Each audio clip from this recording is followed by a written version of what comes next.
มาตอนแรงเด้อพี่น้องตอนแรงเสียงไก่กุกๆตอนแรงประมาณ 3:30 น.เนาะลิมาตักขึ้น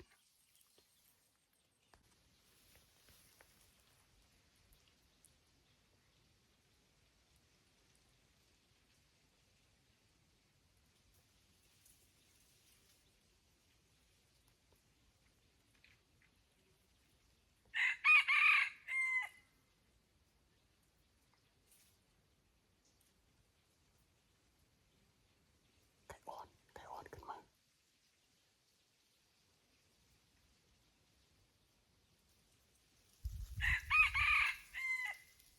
เสียงสุดยอดเลยเสียง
เรียบร้อยเนาะต ตัวเมย์บ่เข้าตัวเมย์บ่ติดเนาะอ๋อตี2-3 บาทติดเลยเฮ้ยพี่น้องไก่อ่อนเนาะสมพอแล้วมื้อเช้าอาลีเอาตัวพ่อมันมาบ่ตีเนาะวันนี้มาตัวนี้งับทึกบวงเดียวเนาะทึกบวงเดียวอยู่เลยบวงเดียวอยู่อาลีก็บวงนั้นโอ้พระเจ้าเรียนมาหาบ่ได้เบิ่งเนาะขอโทษขออภัยเสียงมวนเติบเด้อทุกคนตัวนี้ผู้ใดมักเสียงแบบนี้คอมเมนต์มาเด้อเนาะแต่ก่อนอื่นนั้นสายันสัญญาต้องกล่าวคำว่าราตรีสวัสดิ์ครับท่านปลดอันคืนจักตีนก่อนเนาะปลดคืนจักเท้าก่อนโอ้หลักแท้หลักวาเนาะเพิ่นหลักแท้หลักวามื้อเช้านี้บ่ยอมตีพี่น้องมาเวียนไปเวียนมาบ่ยอมตีเด็ดขาดเพราะว่าไก่อาลีมันไก่แก่เนาะพอพันน้ำซ่องเนาะแก่แล้วบ่ยอมตีตัวแม่มาก้อยอยู่นี่ตัวแม่มาก็บ่ไก่แม่บ่เข้าเนาะมาก้อยห้าไก่ผู้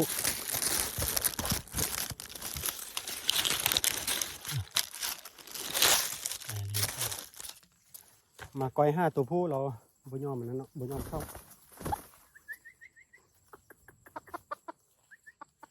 ตัวนี้นี่คันแบบต่อโปงล่างนะทุกคนได้ไล่เต็มแล้วมื้อนั้นตอนแรกอาลีก็ไปเนาะไปเราอาลีปักคืนทางเสียงม่วนเนาะอาลีอยากได้ตัวที่โอ้ยตัวนี้เสียที่ห้อนบ่งามเนาะเสียที่ห้อนบ่งามตัวนี้อ้อขันห้อนปกมาตัวนี้นี่ถือว่าทึกใจอาลีสุดๆเลยแหละแต่ว่าตัวนี้ห้อนตังแบบนี้เนาะเป็นเจเดอร์แบบนี้เบียกคักกันได้เนาะ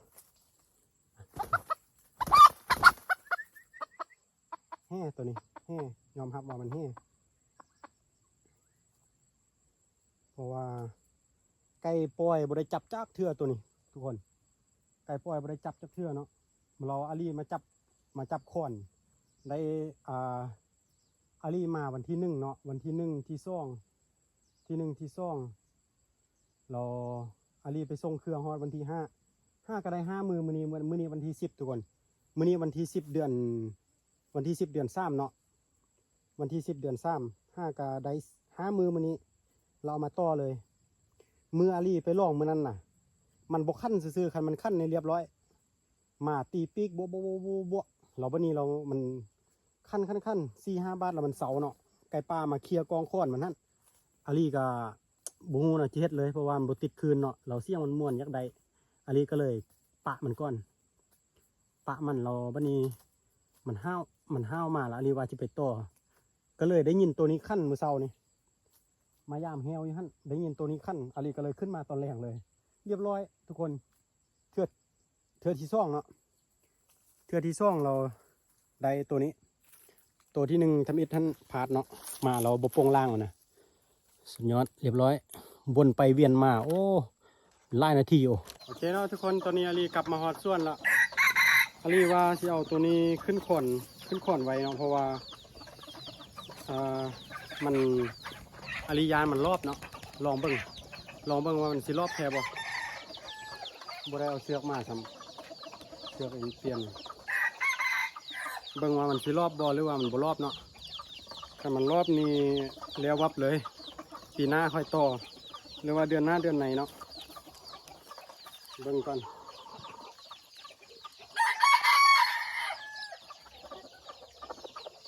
โอ้เบิ่งส่งคืออย่างห้าวอีได้กุกอยู่ในนี้ทุกคนมันตีบ่แพ้ไก่ป่าเนาะอาลีเบิ่งคลิปแล้ว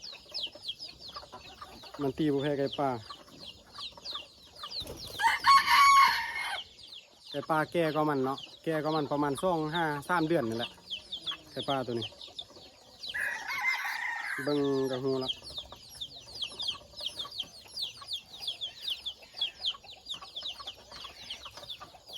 โอเคเนาะอาลีจะขึ้นขอนก่อน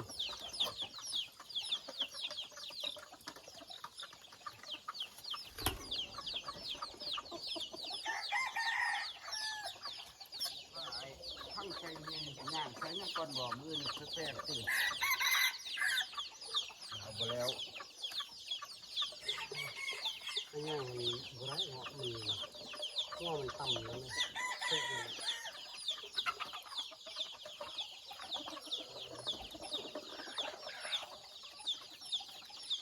โอเคเอาไปเสือกมัน ตัวนี้เอาขึ้นก่อน ไอ้ที่มันน่ะเอ๊ะเอ๊ะเอ๊ะนี่ เวียนไปเวียนมาความดนทุกคนอาลีท่าจนเมื่อยจนแบบข้านี่จนแบบปันหมดเลยก็เลยว่าคันปกติวันนี้นี่โปงล่างเลยสวัสดเวียนมาเวียนมาเวียนมาตีเสื้อเนาะคันโบซันนี่โปงล่างเรียบร้อยมับแล้วตัวนี้เดี๋ยวลีจะให้เบิ้งมอๆเลยตัวนี้ ให้เบิ้งมอๆเด้อ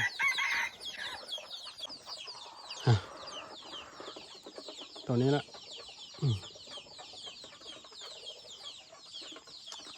เต็มแล้วของเพิ่นเนาะนาทีได้ซ่องแล้วคันอาลีโปงล่างในได้ซ่องแต่ว่าอาลีบ่โปงล่างเนาะเอาตัวเดียวไปก่อนคันโปงล่างได้ซ่องตัวนี้เนาะเริ่มกุ๊กคันเป็นแบบนี้เรายังโอเคอยู่เนาะเดี๋ยวอาลีจะปล่อยใส่ไก่แม่อาลีจะปล่อยใส่ไก่แม่ประมาณอาทิตย์1 2 อาทิตย์เราขึ้นมาคอนี้ตึมแล้วยังต่อได้บัดนี้คันโบซันนี่บ่ได้เนาะเข้าป่านี่ยานเลยแหละตอนนี้อาลีก็ให้พ่อไปเปลี่ยนคอกอีกตึมพ่อพันปลาลอยซ่องโตละพี่เนาะโตที่ขั้นมันโตน้ำซ้ำเด้อเนี่ยพ่อพันปลาลอยตัวนี้เมียฟักไข่ตัวหนึ่งอย่างตัวหนึ่งตัวนี้ก็ตัวนี้มันคู่ตัวที่อาลีเอาไปต้อนแหละคู่ตัวนั้นแหละตัวนี้เนาะคู่เดียวกันแต่ยังบ่ห้าวเท่าตัวนี้ยังยานเนาะตัวนี้นี่ตอนน้อยนี่บ่ขั้นตัวนี้มาขั้นตอนใหญ่ตัวนี้นี่มันขั้นแต่ตอนน้อยตัวนี้อายุยังเท่าไรหนึ่ง3 เดือนนะมันขั้นแล้วตัวนี้ส่วนตัวนี้เนาะตัวนี้มันพ่อมันตัวนี้พ่อเนาะแล้วตัวนี้ก็เป็นคู่ของมันอีกตึมตัวนี้คู่ของมันตัวนี้ขั้นม้วนที่สุดขั้นม้วนก่อนเพิ่น3 ตัวนี้แต่ก็แล้วแต่คนมักเนาะอาลีแท้มักตัวนี้สุดๆเลยเสี่ยงตัวนี้งามรออีกแล้วแต่คนมักมันมี3 เสี่ยงเด้ออาลีจะส่งให้เบิ่งอาลีจะทายให้เบิ่งเนาะคลิปต่อไป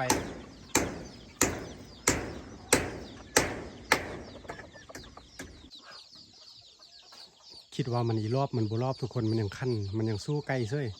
แต่มันตีบ่แพ้ไก่ปลาซื่อๆเนาะ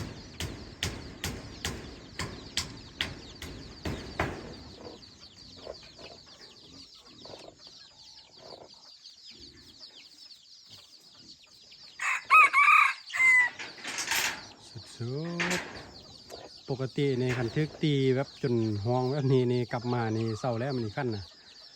ยู่เลยแหละแต่ว่านี่ยังขั้นเซ้ยเนาะสุดยอดเสื้อพอมันแห้งอีดีขี้ตกเบะอีกมีลูกมีล้าน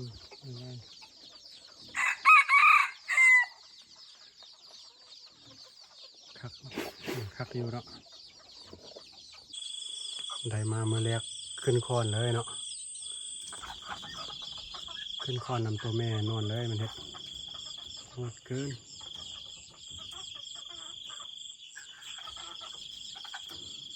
ห้างใส่รถอันนึงเนาะห้างใส่รถอันนึง